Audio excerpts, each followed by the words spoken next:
وما أمروا إلا ليعبدوا الله مخلصين له الدين. Afwan Ustadz, mohon ceritakan berdasarkan riwayat yang sahih perjalanan ruh orang yang fasik dari proses dicabutnya hingga di alam kubur. Baik. Ada hadis yang dari sahabat Al-Bara' bin Azib terkait dengan apa yang ditanyakan oleh penanya. Saya pernah dapat lafadznya dari hadis Nabi sallallahu alaihi wasallam. Ada dalam riwayat Imam Ahmad, Ibnu Majah, An-Nasa'i, At-Tirmidzi, demikian pula selainnya. Cuma dalam riwayat Imam Ahmad itu lebih lengkap dan lebih panjang juga. Baik, ini lafadznya. Jadi Nabi SAW katakan wa ammal munafiq, di dalam sebagian riwayat dikatakan wa ammal fajir, dalam sebagian riwayat dikatakan wa ammal kafir.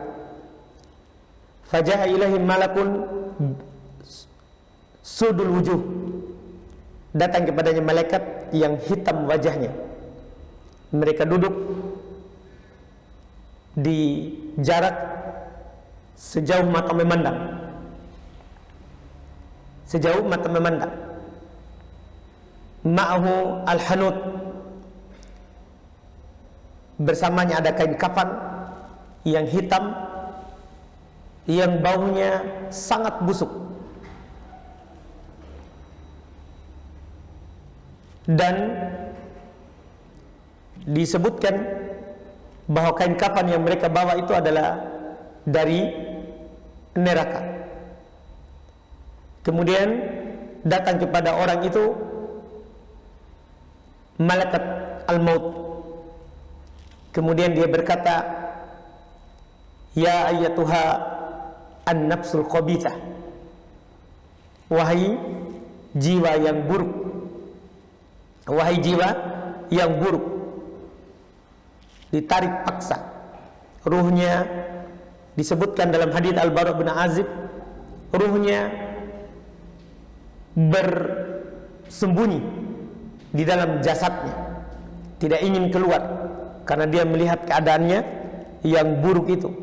Tapi sebagaimana dalam ayat, dipukul oleh malaikat punggungnya, wajahnya, sampai keluar ruhnya, ditarik ruhnya, dan tidak sekedip mata pun dibiarkan di tangan malaikatul maut, kecuali langsung diambil oleh malaikat tadi yang ada sejauh mata memandang. Kemudian dibawa naik ke langit.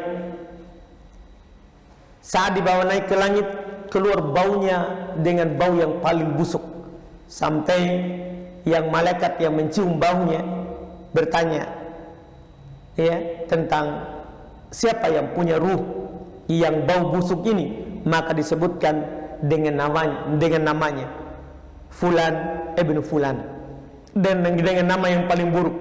Diketuk pintu langit yang pertama, dia tidak dibukakan untuknya. Tidak dibukakan untuknya pintu langit, sehingga ya, dia tidak bisa naik sampai ke Allah Subhanahu wa taala. Dan ruhnya, di sini orang bilang ruhnya gentayangan. Nah, ini sudah tidak menampakkan. Kalau ada yang menampakkan diri, itu syaitan yang merusak keyakinan kaum muslimin. Karena ruh ini di tangan malaikat tadi yang membawa naik ke langit, tapi ditutup untuknya pintu langit. Hanya dikatakan kembalikan dia ke bumi, kembalikan dia ke bumi. Setelah dikuburkan, dia dikembalikan ruhnya ke jasadnya. Kemudian datanglah dua malaikat yang menanyakan 3 pertanyaan di alam kubur. Didudukan seperti yang beriman, ditanya dengan tiga pertanyaan yang sama seperti orang yang beriman. Man rabbuk, wa madinuk, wa man nabiyuk.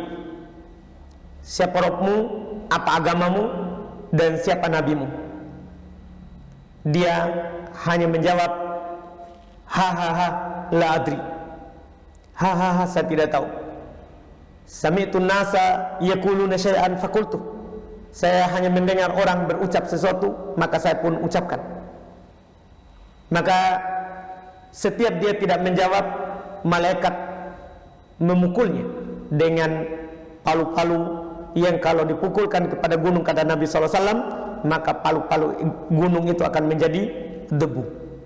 Dia berteriak dengan teriakan yang didengar oleh segala sesuatu kecuali dua golongan, yaitu manusia dan jin.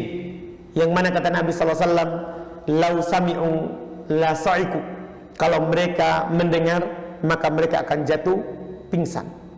Mereka akan jatuh pingsan.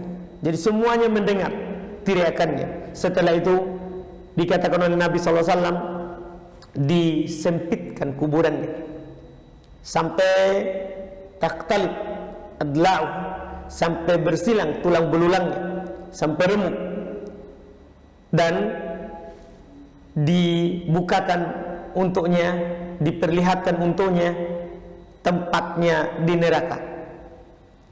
Dibukakan pintu neraka sehingga datang baunya, datang panasnya, dan dia katakan la tuqimis sa'ah.